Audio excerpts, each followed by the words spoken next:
లూకా సువార్త 17వ అధ్యాయము 11 నుండి 19 వచనాల వరకు ఉత్తర ప్రత్యుత్తరాలుగా ఈ భాగాన్ని మనం చదువుకుందాం. ఆయన యెరూషలేమునకు ప్రయాణమైపోవచ్చు సమరయ గలిలయ మధ్యగా వెళ్ళుచుండెను. నీవు లేచిపోము, నీ విశ్వాసము నిన్ను స్వస్థపరచనని వానితో చెప్పాను. చిన్న మాట ప్రార్థన చేద్దాం.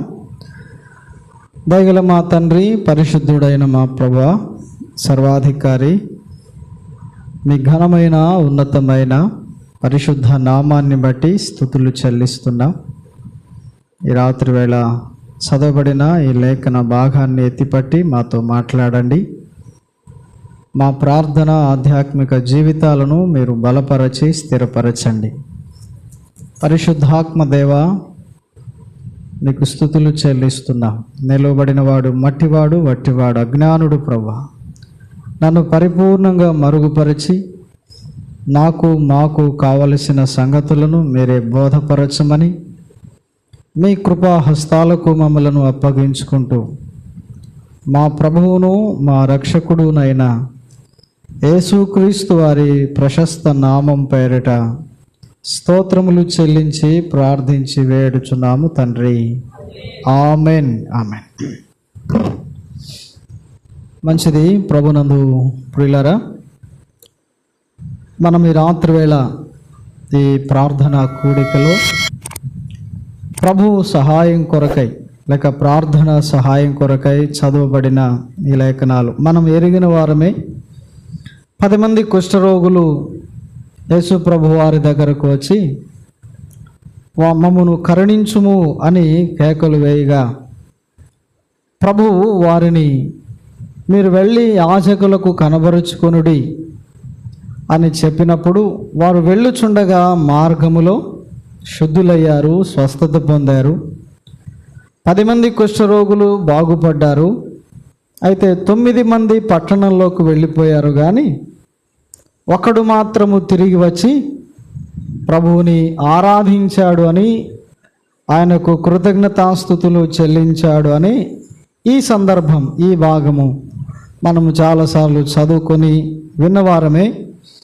అయితే ఈ సమయానికి, ఈ సందర్భానికి ఈ సంగతులను మనం ఆలోచన చేద్దాం.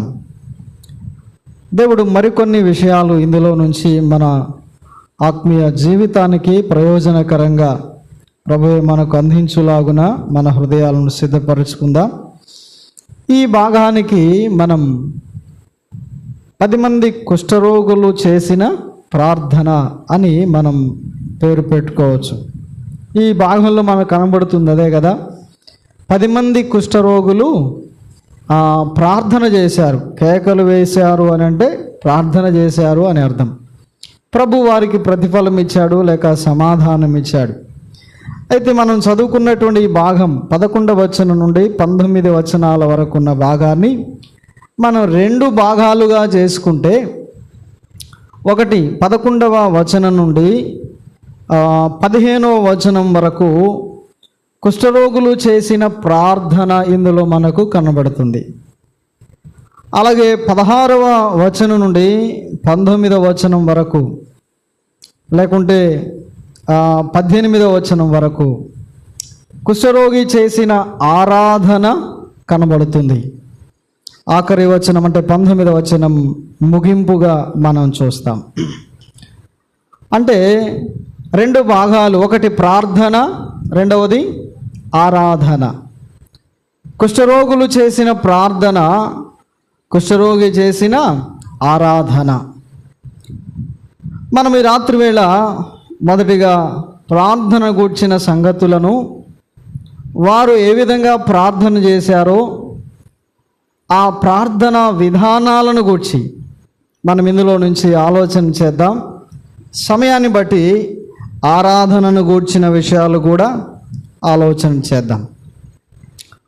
రండి, లూకా సువార్త 17వ అధ్యాయం 11వ వచనం నుండి ఒక్కొక్క వచనాన్ని మనము ఆలోచన చేస్తూ వారు ఎలాగూ ప్రార్థించారో అనే విషయాన్ని మనము జ్ఞాపకం చేసుకుందాం, గుర్తుంచుకుందాం.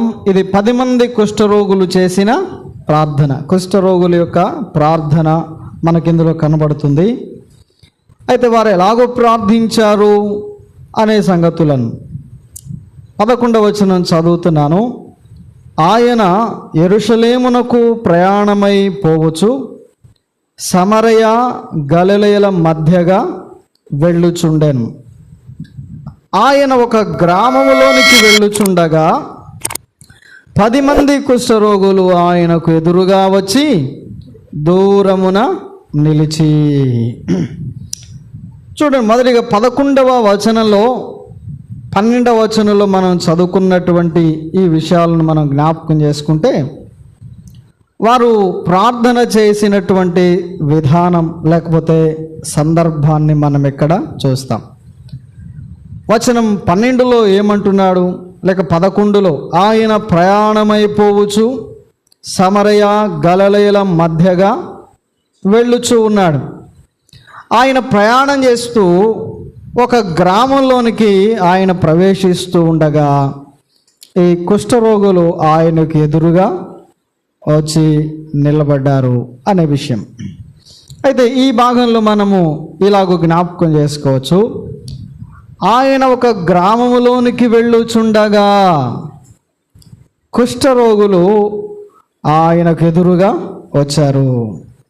వచ్చి వారు కేకలు వేశారు లేక ప్రార్థించారు అనే విషయం. అట్లయితే వీళ్ళు ఎలా ప్రార్థన చేశారు, లేకపోతే ఏ విధంగా ప్రార్థన చేశారు అని గనక మనం ఆలోచన చేస్తూ వచ్చినప్పుడు, కొరింథీయులకు రాసినటువంటి 2వ పత్రిక 6వ అధ్యాయము వచనం 2 చూడండి. 6వ అధ్యాయం 2వ వచనం. అనుకూల సమయమందు నీ మొరను ఆలకించి తిని, రక్షణ దినమందు నిన్ను ఆదుకొంటిని అని ఆయన చెప్పుచున్నాడు. ఇదిగో ఇప్పుడే మిక్కిలి అనుకూలమైన సమయము, ఇదిగో ఇదే రక్షణ దినము. చాలు. చూడండి, ఈ సందర్భాన్ని మనం గమనిస్తున్నప్పుడు యేసు ప్రభు వారు గ్రామంలోనికి వెళ్తున్నాడు. మరి ఈ కుష్ఠరోగులు ఎక్కడున్నారు? గ్రామానికి బయట ఉన్నారు. ఆయన గ్రామంలోనికి వెళ్ళుచుండగా వారు గ్రామం వెలుపట ఉన్నారు. ఆయన గ్రామంలోనికి కనుక వెళ్ళిపోతే ఆయన వెంట వీరు వెళ్ళడానికి అవకాశం లేదు. ఎందుకంటే కుష్ఠరోగులకు నియమించబడినటువంటి నియమము, విధి ఏంటంటే వారు ఊరి వెలుపల ఉండాలి. వారు గ్రామం వెలుపల వారి నివాసం, పాళెములో లేకపోతే పట్టణములో, గ్రామములో వారు నివసించకూడదు. అందుచేత వారి నివాసము గ్రామము బయటనే. ఒకవేళ యేసుక్రీస్తు ప్రభు ఆ గ్రామంలోనికి వెళ్ళిపోతే వీరు గ్రామంలోనికి ప్రవేశించే అవకాశము లేదు. ఆయన వెళ్ళుచూ ఉండగా ఆయనకు ఎదురుగా వీరు వెళ్ళారు. అంటే ఈ సందర్భాన్ని మనం ఇట్లా గమనించవచ్చు. వాళ్ళు సరైనటువంటి సమయాన్ని గుర్తించి కదా, సరైనటువంటి సమయంలో వారు ప్రార్థన చేశారు అనే మాట మనం ఇక్కడ ఆలోచన చేయవచ్చు. యేసు ప్రభు వారు ఆ గ్రామంలోనికి వెళుతున్నటువంటి సమయము, వీరు ఆయనకు ఎదురుగా వెళ్ళి ఆ దూరమున నిలిచి ప్రార్థన చేస్తున్న సమయం. అట్లయితే ఈ భాగాన్ని మనం, లేకపోతే ఈ వచనంలో మనకేమర్థమవుతుంది అంటే, వారు సరైనటువంటి సమయంలో ప్రార్థన చేశారు. మనం కొరింథీ పత్రికలో చదివాం కదా, అనుకూల సమయమందు నేను నీ మొరను ఆలకించి తిని, రక్షణ దినమందు నిన్ను ఆదుకొంటిని అంటూ. ఎప్పుడు అనుకూల సమయము? ఇదే అనుకూలమైన సమయము, ఇదే రక్షణ దినం. కాబట్టి ఈ 10 మంది కుష్ఠరోగులు వారు ఇది అనుకూలమైన సమయం, ఈ సమయం పోతే ఇంకా మనకు రాదు. ఈ సమయంలో ఆయన దాటిపోయాడంటే ఇక మన బ్రతుకులు, మన జీవితాలు ఇంతే. మన జీవితంలో ఇక మనం మేలు పొందుకోలేము, ఎన్నడూ స్వస్థత పొందలేము, ఎన్నడూ రక్షించబడలేం, ఇక మనల్ని ఎవరు కనికరించలేరు అని వారికి అర్థమైంది. ఇదే సరైన సమయం, ఇదే సరైన సమయం. అట్లయితే వారి ప్రార్థన విధానాన్ని మనం ఆలోచన చేస్తున్నప్పుడు మనకేమర్థమవుతుందంటే వారు సరైన సమయంలో ప్రార్థన చేశారు, సరైన సమయంలో మొరపెట్టారు. అనుకూల సమయమని, రక్షణ దినమని ఆ రోజు దాటిపోతే ఇంకా మనకు అవకాశము లేదు అని ఎరిగారు. చాలాసార్లు ఈ మాట మనం వింటాం కదా, చేతులు గాలిన తర్వాత ఆకులు పట్టుకుంటే ప్రయోజనం ఏంటి, సమయం ఉండగానే సద్వినియోగం చేసుకోవాలి అని. కాబట్టి ఈ 10 మంది కూడా చాలా సమయోచితంగా కదా వారికి వచ్చిన అవకాశాన్ని, వారికి అంది వచ్చిన అవకాశాన్ని పోగొట్టుకోకుండా ప్రార్థన చేస్తున్నారు. అందుకే ఇలాగ మనం చెప్పుకోవచ్చు, వారు సరి అయిన సమయంలో ఏం చేశారు, ప్రార్థన చేశారు. అలాగూ చేసే అవకాశము వారికి కలిగింది, సరైన సమయంలో ప్రార్థన చేసే అవకాశం కలిగింది. ఆ అవకాశాన్ని వాళ్ళు వినియోగించుకున్నారు. ఇది మొదటి మాటగా మనం చూద్దాం. వారు చేసిన ప్రార్థనలో కొన్ని సంగతులు, కొన్ని పాయింట్లు మనం చూద్దాం. ఒక్కొక్క వచనంలో ఎట్లా ప్రార్థన చేశారు. వారు సరైన సమయంలో ప్రార్థన చేశారు. అలాగూ రాసుకోండి, రాసుకోగలిగిన వాళ్ళు. లూకా సువార్త 17వ అధ్యాయం 11వ వచనంలో ఆ మాటను, వారు ఆయన ప్రయాణమై వెళుతూ గలిలే మధ్యగా వెళ్ళుచుండెను, అది సరైన సమయమని. ఇక 12వ వచనంలోనికి మనం వద్దాం. వెళ్ళుచుండగా 10 మంది కుష్ఠరోగులు ఆయనకు ఎదురుగా వచ్చి దూరమున నిలిచి. చాలు. ఇప్పుడు వీరు సరైన సమయంలో ప్రార్థన చేసే అవకాశం దొరికింది కాబట్టి వీళ్ళు ఏం చేస్తున్నారు, ఈ అవకాశాన్ని సద్వినియోగం ఆయన ఏ మార్గంలో వెళుతుండ, ఆ గ్రామంలో ఆయన గ్రామం లోపలికి వెళుతూ ఉండగా ఆయనకు ఎదురుగా వచ్చారు. ఎందుకు అనంటే వీరు గ్రామం వెలుపట ఉంటారు. ఒకసారి కుష్ఠరోగులను గూర్చినటువంటి నిబంధనలను ధర్మశాస్త్రములో ప్రభు ఏమిచ్చాడో చూద్దాం. లేవియాకాండము 13వ అధ్యాయము, లేవియాకాండం 13వ అధ్యాయము మొదటి నుండి 3 వచనాలు మనం చూస్తే, మరియు యెహోవా మోషే అహరోనులకు ఇలాగూ సెలవిచ్చెను, ఒకని దేహ చర్మమందు వాపు గాని, పక్కు గాని, నిగనిగలాడు మచ్చ గాని ఉండి వాని దేహ చర్మమందు కుష్ఠపొడ వంటిది కనబడిన ఎడలా యాజకుడైన అహరోను నొద్దకైనను, యాజకులైన అతని కుమారులలో ఒకని యొద్దకైనను వాని తీసుకొని రావలెను. ఆ యాజకుడు వాని దేహ చర్మమందున్న ఆ పొడను చూడగా ఆ పొడయందలి వెంట్రుకలు తెల్లబారిన ఎడలను ఆ పొడ అతని దేహ చర్మము కంటే పల్లముగా కనబడిన ఎడలను అది కుష్ఠపొడ. యాజకుడు వాని చూచి అపవిత్రుడని నిర్ణయింపవలెను. యాజకుడు, ప్రధాన యాజకుడు లేక యాజకులు, ఒక వ్యక్తి తను దేహమందున్నటువంటి ఆ పొడలను గూర్చి, పక్కులను గూర్చి, ఆ మచ్చల విషయమై అతడు విచారణ చేసి, పరిశీలన చేసి, ఇతడు కుష్ఠరోగి అంటే అపవిత్రుడు అని నిర్ణయించబడినప్పుడు అతడు ఏం చేయాలి? ఈ 13వ అధ్యాయం అంతట్లో కూడా ఆ సంగతులే చెప్తూ వచ్చాడు. ఇప్పుడు 45-46 వచనం, ఒకవేళ అతడు కుష్ఠరోగి అని గనక నిర్ధారణ అయితే అతడు ఏం చేయాలో 45-46 వచనాలు. ఆ పొడగల కుష్ఠరోగి వస్త్రాలను చింపివేసుకోవాలి, వాడు తల విరబోసుకోవాలి, తన పై పెదవిని కప్పుకొని అపవిత్రుడను అని బిగ్గరగా తాను పలకాలి. ఆ పొడ వానికి కలిగిన దినములన్నీ వాడు అపవిత్రుడై ఉండునో వాడు అపవిత్రుడు గనుక ప్రత్యేకముగానే నివసింపవలెను. వాని నివాసము పాలెమునకు వెలుపల ఉండవలెను. చూడండి, ఈ కుష్ఠరోగులను గూర్చినటువంటి నియమాన్ని దేవుడు ధర్మశాస్త్రంలో చెప్తూ, ఎవడైతే కుష్ఠరోగి అని నిర్ధారించబడతాడో వాడు ఏం చేయాలట? పాళెములో ఉండడానికి, అంటే ఊర్లో ఉండడానికి వీల్లేదు, వాడు ప్రత్యేకంగా నివసించాలి.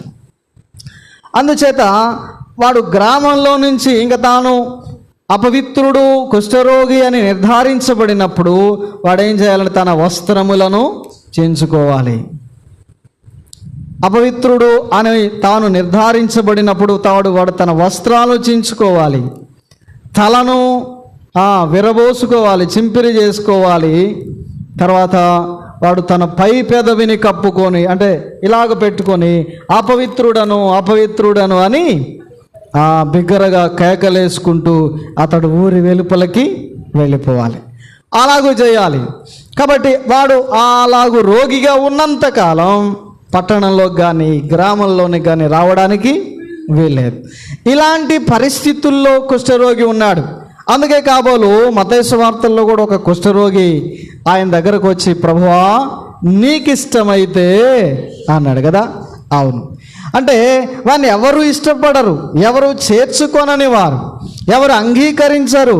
గ్రామం వెలుపలే ఉండాలి వారి జీవితం, వాడు బాగయ్యేంత వరకు. ఎంత భయంకరమైన దుస్థితి కదా, ఎంత దయనీయమైనటువంటి పరిస్థితి, ఎంత హీనమైనటువంటి పరిస్థితి. అలాగున్న వారు ఊరి వెలుపలనే వారి నివాసాలు. కాబట్టి ఆయన గ్రామంలోనికి వెళుతున్నారు. గ్రామంలో నివసించడానికి వీలు లేని వీళ్ళు కదా గ్రామానికి వెలుపట ఉండగా యేసు ప్రభు గ్రామం లోపలికి వెళుతున్నాడు. ఈ సమయము అనుకూలమైన సమయము అని వారు గుర్తెరిగి ప్రార్థించారు, సరైన సమయం అని. రెండవదిగా 12వ వచనం మనం చూస్తే వారు ఏం చేశారు అంటే, ఆయన ఒక గ్రామంలోనికి వెళ్ళుచుండగా 10 మంది కుష్ఠరోగులు ఆయనకు ఎదురుగా వచ్చి నిలిచారు.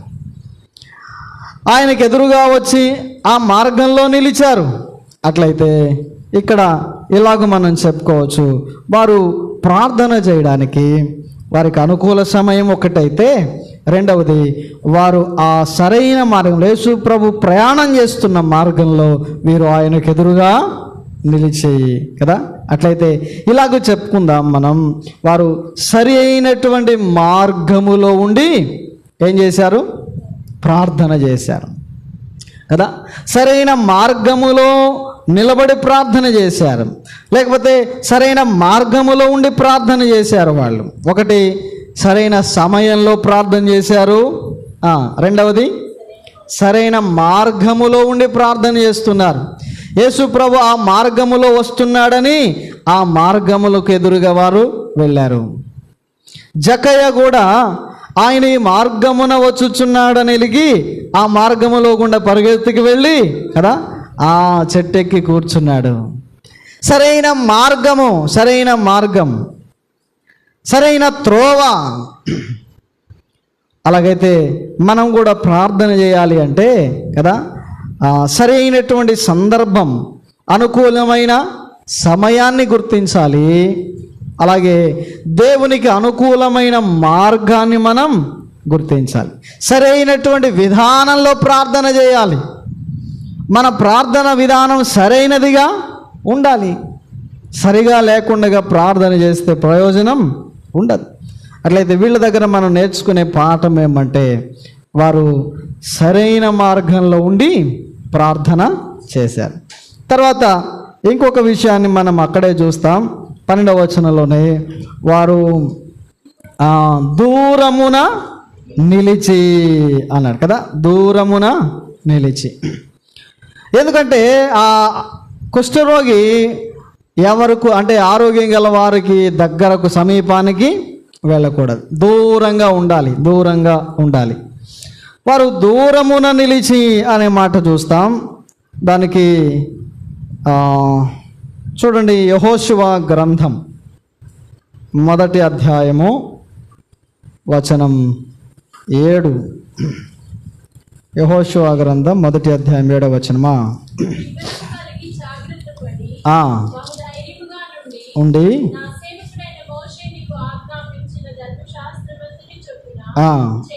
చేయవలెను. నీవు నడుచు ప్రతి మార్గమున చక్కగా ప్రవర్తించున్నట్లు నీవు దాని నుండి కుడికి గాని ఎడమకు గాని తొలగకూడదు. చాలు. నీవు నడిచే ప్రతి మార్గమున చక్కగా ప్రవర్తించున్నట్లు ఎట్లా ఉండాలట? కుడికి ఎడమకి కూడా తొలగిపోకుండా ఉండాలి. అలాగే ఇంకొక మాట సామెతల గ్రంథంలో మనం ఒక మాట చూద్దాం. సామెతల గ్రంథం 4వ అధ్యాయము వచనం 27 చూడండి.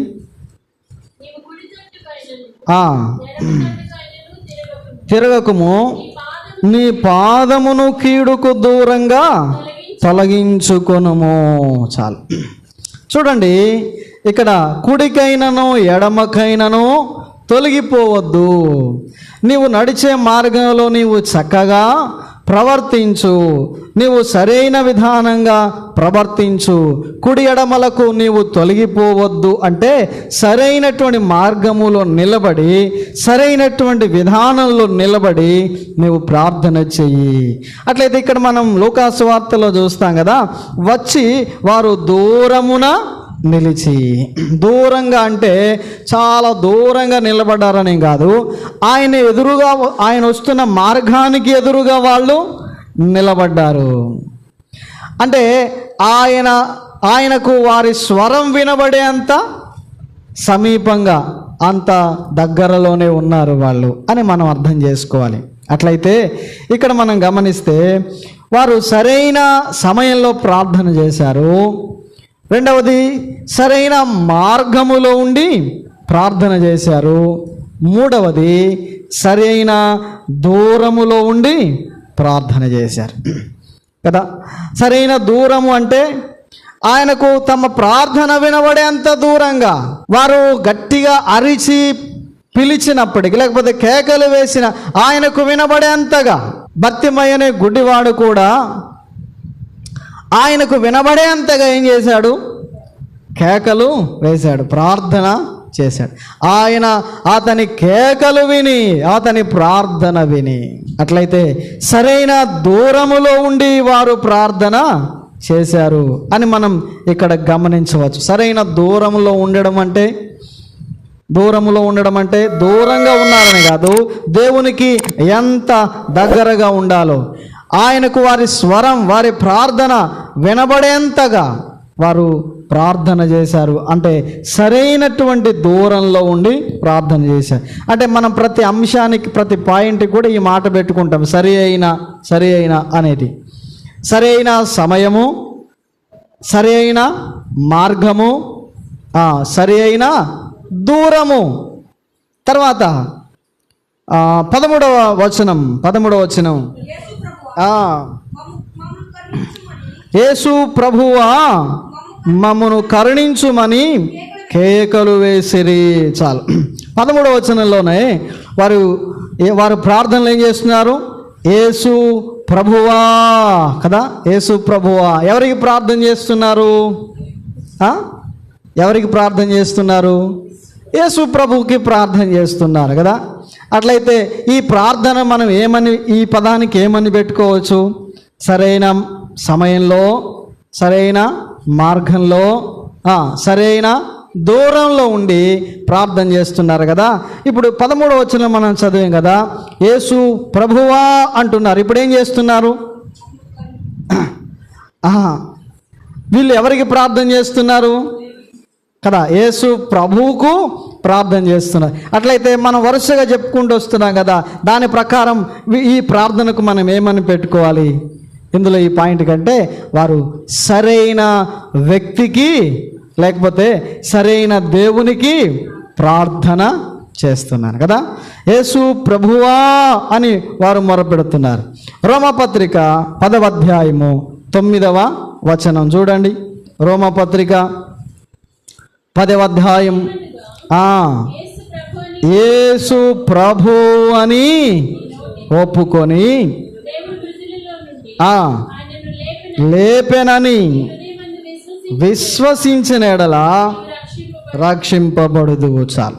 యేసు ప్రభువు అని ఒప్పుకొని విశ్వసిస్తే ఏమవుతారట? రక్షింపబడదు. అట్లయితే మీరు ఏమని ప్రార్థన చేస్తున్నారు కదా? ఎవరికి ప్రార్థన చేస్తున్నారు? యేసు ప్రభువా అంటే వారు సరైన వ్యక్తికే ప్రార్థన చేస్తున్నారు. ప్రార్థనకు ప్రతిఫలం ఇచ్చే దేవునికి ప్రార్థన చేస్తున్నారు. ఈ భూలోకంలో చాలామంది మనుషులు ప్రార్థన చేస్తారు కదా. క్రైస్తవులే కాదు, క్రైస్తవేతరులు కూడా ప్రార్థన చేస్తారు. దేవుణ్ణి అడగడం. ప్రార్థన అంటే ఏంటి? అడగడం కదా, దేవునితో మాట్లాడడం. అట్లయితే ఈ భూలోకంలో చాలామంది మాట్లాడుతుంటారు, అడుగుతూ ఉంటారు. రకరకాలైన వ్యక్తులను, లేకపోతే దేవుళ్ళు దేవతలు అనబడిన వారిని. కానీ సరైనటువంటి వ్యక్తికి లేకపోతే సరైన దేవునికి మొరపెట్టకపోతే వారు సరిగా ప్రత్యుత్తరము ఇవ్వలేరు. మీరు గమనించారు ఎవరికి ప్రార్థన చేయాలో కదా, ఎవరికి చేయకూడదు వీళ్ళకు తెలిసింది. సరైన వ్యక్తికే వారు మొరపెడుతున్నారు. ఆయన వెంట చాలామంది జన సమూహం ఉన్నను వారు ఆయనకే వారు ప్రార్థనలో స్పష్టత కనబడుతుంది, యేసు ప్రభువా అని. అట్లయితే ఇట్లాగ చెప్పుకుందాం, వారు సరైన వ్యక్తికి ప్రార్థన చేస్తారు, లేకపోతే సరైన దేవునికి ప్రార్థన చేస్తున్నారు. మన ప్రార్థన జీవితాలను మనము ఈ ప్రార్థనలతో కనుక మనం ఆలోచన చేస్తే చక్కగా మనం సరిచేయబడతాం. ప్రార్థన చేసే అనుకూలమైన సమయం, ప్రార్థించే సమయంలో మనం ఏం చేయాలి? ప్రార్థన చేయాలి. ప్రార్థనకు అనుకూలమైన సమయం. కొన్నిసార్లు ప్రార్థనా సమయంలో చాలామంది మాట్లాడుతూ ఉంటారు కదా, అది తగదు. ప్రార్థన చేసేటప్పుడు ప్రార్థన చేయాలి. ప్రార్థనా సమయం సరైనటువంటి సమయంలో ప్రార్థన, సరైన విధానంలో, మార్గములో ప్రార్థన. సరైన మార్గం అంటే సరైన విధానంలో.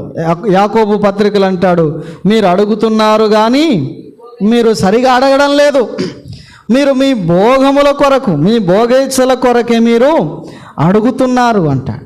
కాబట్టి అడగవలసిన విధానంలో అడగడం, సరైన మార్గములో సరైన విధానంలో అడగాలి. సరైన దూరములో అనంటే ప్రభువుకు సమీపంగా చేరి ఆయనకు వినబడేంతగా. వినబడడం అంటే వీళ్ళు కేకలేశారు కదా, అలాగూ కేకలేసి ప్రార్థన చేయాలా అంటే అలా కాదు. పౌలు అంటాడు కదా, నేను ఆత్మతో ప్రార్థన చేస్తాను, మనసుతో ప్రార్థన చేస్తాను కదా, బిగ్గరగా కూడా ప్రార్థన చేస్తాను. అంటే వ్యక్తిగతంగా మనం ప్రార్థన చేసుకునే సందర్భాల్లో మనం చేసే విధానం, సంఘముగా ప్రార్థన చేసే విధానాల్లో మనం గుర్తించాలి, సమయాలను గుర్తించాలి. సంఘముగా మనం ప్రార్థన చేసేటప్పుడు ఏం చేయాలి కదా, ఒకరి తర్వాత ఒకరు ప్రార్థన చేస్తుంటాం. కనీసం వారు చేసే ప్రార్థన అక్కడున్న గుంపుకైనా వినబడేటట్టుగా ఉండాలి కదా. కొంతమంది చేస్తారు, పక్కన వాళ్ళకు కూడా వినబడదు. మరి భయమో లేకపోతే సరిగా రాదనో కదా. అంటే మీరు భయపడాలి, బెదిరిపోవాలని చెప్పడం లేదు, కానీ సంఘములో మనం ప్రార్థన చేసేటప్పుడు బిగ్గరగా చేయడం నేర్చుకోవాలి. బిగ్గరగా చేయడం, అయ్యా నాకు చేయడం రాదు కాబట్టి నేను చేయను అని అనకండి. ఎలాగోలా చేయండిలే, కానీ క్రమం ఏంటి? బిగ్గరగా చేయడం, పెద్దగా చేయడం. అప్పుడు ఆ ప్రార్థనతో మిగిలిన వారు ఏకీభవించడం అనేది జరుగుతుంది. వ్యక్తిగతంగా ప్రార్థన చేసుకోవాల్సి వచ్చినప్పుడు మీరు మూలగండి, ఏడవండి, రోదన చేయండి, మీ ఇష్టం. అరవండి, కేకలేయండి, లేకపోతే మౌనంగా రోధించండి, అది వ్యక్తిగతం. కాబట్టి సందర్భాలు ఉంటాయి, సమయాలు ఉంటాయి, పరిస్థితులను బట్టి. అందుకని సరి అయిన మార్గం అంటే సరైన విధానంలో ప్రార్థన చేయాలి, సరైన సమీపంలో కదా, సరైన దూరములో ఉండి ప్రార్థన చేయాలి. అంతేకాదు సరైన దేవునికి ప్రార్థన చేయాలి. మన ప్రార్థన ఆలకించువాడు కదా, ఆయనకి ఏముంది పేరు? ప్రార్థన ఆలకించేవాడు. నాకు మొరపెట్టుము, నేను నీకు ఉత్తరం ఇస్తానని చెప్పినవాడు. కాబట్టి సరైన దేవునికి ప్రార్థన చేయాలి. వీళ్ళు ఏం చేశారు? యేసు ప్రభువా అని ఆయనకు మొరపెట్టారు. అట్లయితే వీళ్ళు సరైన వ్యక్తికే, దేవునికే ప్రార్థన చేశారు. అంతేకాదు అదే వచనంలో మమ్మను కరుణించుము అని ఏం చేశారు? కేకలు వేసిరి అని. మమ్మను కరుణించుము అని కేకలు వేసిరి. కేకలు వేయడం అనేది ఏమి సూచిస్తుంది అంటే, గుడ్డివాడైన భిక్షకుడు అయిన బర్తిమయ్య కూడా ఆ జనసమూహం ఊరకుండు, ఎందుకలా అరుస్తావు అని అతన్ని నిమ్మలపరచ చూచినా ఏం చేశాడట? మరింత బిగ్గరగా కేకలేశాడు. అంటే ఆ కేకలు వేయడం అనేటువంటిది ఒక తీవ్రతను చూపిస్తుంది, పట్టుదలను చూపిస్తుంది, ఎక్కువ ఆసక్తిని చూపిస్తుంది. అట్లయితే వీరు యేసు ప్రభువా మమ్మను కరుణించుమని కేకలు వేసిరి అంటే వారు తీవ్రత కలిగి, పట్టుదల కలిగి ఏం చేశారు? ప్రార్థన చేశారు. అట్లయితే ఇలాగ చెప్పుకుందాం, సరైన ఎక్కువ తీవ్రతతో, సరైనటువంటి ఎక్కువ తీవ్రతతో లేకపోతే పట్టుదలతో వీరు ప్రార్థన చేశారు. ప్రార్థనలో వీళ్ళకేముంది? పట్టుదల ఉంది. విడువకుండగా, పట్టు వదలకుండగా ఆయన వారికి సహాయం చేసేంత వరకు పట్టుదలతో ఏం చేస్తున్నారు? తీవ్రతతో ప్రార్థన చేస్తున్నారు. యాకోబు కూడా నీవు నన్ను ఆశీర్వదించేంత వరకు నేను నిన్ను విడువను అని పట్టుదల కలిగి ప్రార్థన చేశాడు. పట్టుదలతో, తీవ్రతతో ప్రార్థన చేసిన సందర్భాలు బైబిల్లో మనం చాలా చూసాం. వాటిని దేవుడు తప్పకుండా ప్రతిఫలం ఇచ్చాడు.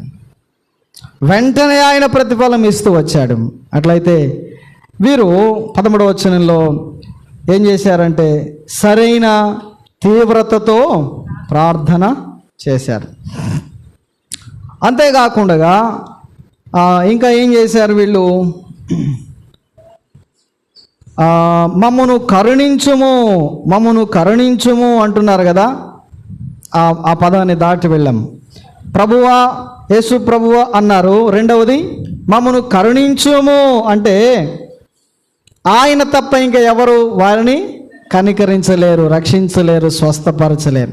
కాబట్టి ఆయన ఒక్కడే, ఆయన తప్ప ఇంకెవ్వరూ లేరని వారు ఏం చేశారు? ఆయన మీద నమ్మకాన్ని ఉంచారు, విశ్వాసం ఉంచారు.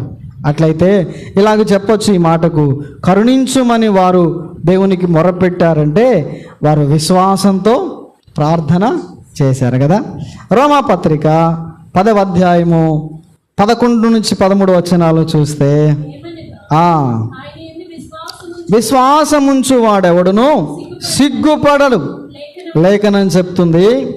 యూదుడని గ్రీసు దేశస్థుడని ఏ భేదం లేదు, ఒక్క ప్రభువే అందరికీ ప్రభు అయి ఉండి తనకు ప్రార్థన చేయు వారందరి ఎడల కృపచూపుటకు ఐశ్వర్యవంతుడై ఉన్నాడు. ఎందుకనగా ప్రభు నామమును బట్టి ప్రార్థన చేయువాడెవడో వాడు రక్షింపబడును. చాలు. అట్లయితే వారు యేసు ప్రభువుని నమ్మి కదా, విశ్వసించి ఎవరైతే ఆయనను విశ్వాసం ఉంచి ప్రార్థన చేస్తారో కదా, వాడికి సిగ్గుపడడు. కేకలు వేశారంటే వారికి ఏమి లేదు,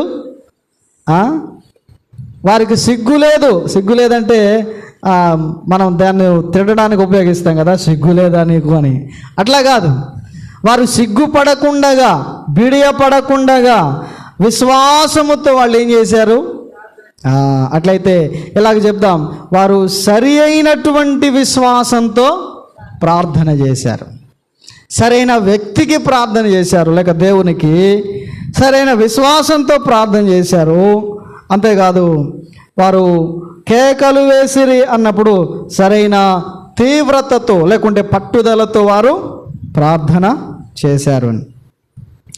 ఇక మరొక విషయాన్ని, ఇప్పటికి ఎన్ని విషయాలు చెప్పుకున్నా, ఒకటి సరైన సమయంలో ప్రార్థన చేశారు, రెండవది సరైన మార్గములో ఉండి ప్రార్థన చేశారు, మూడవది సరైన దూరములో ఉండి ప్రార్థన చేశారు, నాలుగవది సరైన దేవునికి ప్రార్థన చేశారు, ఐదవది సరైన విశ్వాసంతో ప్రార్థన చేశారు, ఆరవది సరైన తీవ్రతతో లేకుంటే పట్టుదలతో ప్రార్థన. ఇప్పటికి 6 విషయాలు చెప్పుకున్నాం. ఇంకొక 3 సంగతులు ఇందులో నుంచి మనం ఆలోచన చేద్దాం. వారి ప్రార్థనలో 14వ వచనం, ఆయన వారిని చూచి, కదా, ఆగుదాం. ఆయన వారిని చూచి, వాళ్ళు ప్రార్థన చేస్తూ వారు మొరపెడుతూ కేకలు వేస్తుంటే ఆయన ఏం చేశాడట? వారిని చూచి. అంటే ఆయన చూచేంత వరకు వాళ్ళు ఏం చేస్తున్నారు? ఆయన ఎవరు అంటే నిర్గమాకాండం 2వ అధ్యాయంలో 24-25 వచనాలు చూడండి. నిర్గమాకాండం 2వ అధ్యాయం 24-25 వచనం. దేవుడు వారి మూలుగు విని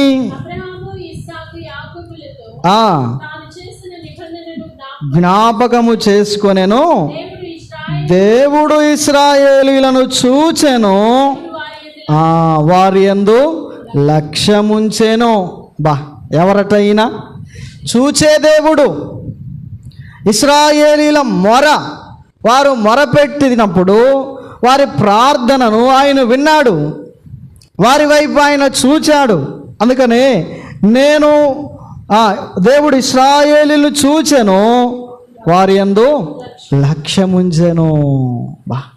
హాగరు కూడా అంది కదా, నీవు చూచుచున్న దేవుడవు. అట్లయితే వీరు చేస్తున్న ప్రార్థనను దేవుడు ఏం చేశాడట? ఆయన వారిని చూచి. అట్లయితే ఇలాగ చెప్పుకుందాం. 7వ మాటగా సరైనటువంటి దేవుడు చూడగలిగిన ప్రార్థన చేశారు వాళ్ళు. దేవుడు లేక ప్రభువు వారి వైపు చూడగలిగినట్లుగా వారు ప్రార్థన చేశారు. మనం సరైన అనే పదాన్ని పెట్టుకుంటూ వచ్చాం కాబట్టి ఇక్కడ కూడా అదే చెప్పుకుందాం.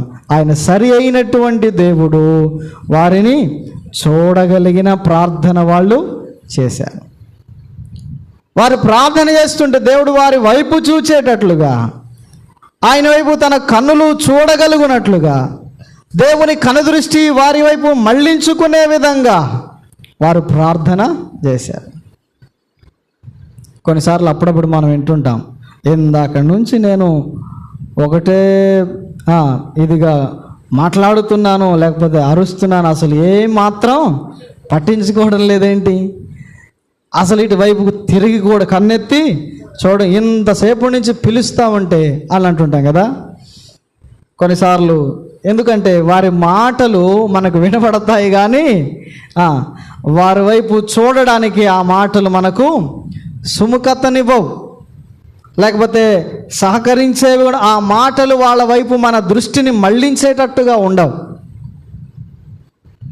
అట్లయితే వీరి ప్రార్థన దేవుడు వారి వైపు చూచేటట్లుగా చేసింది.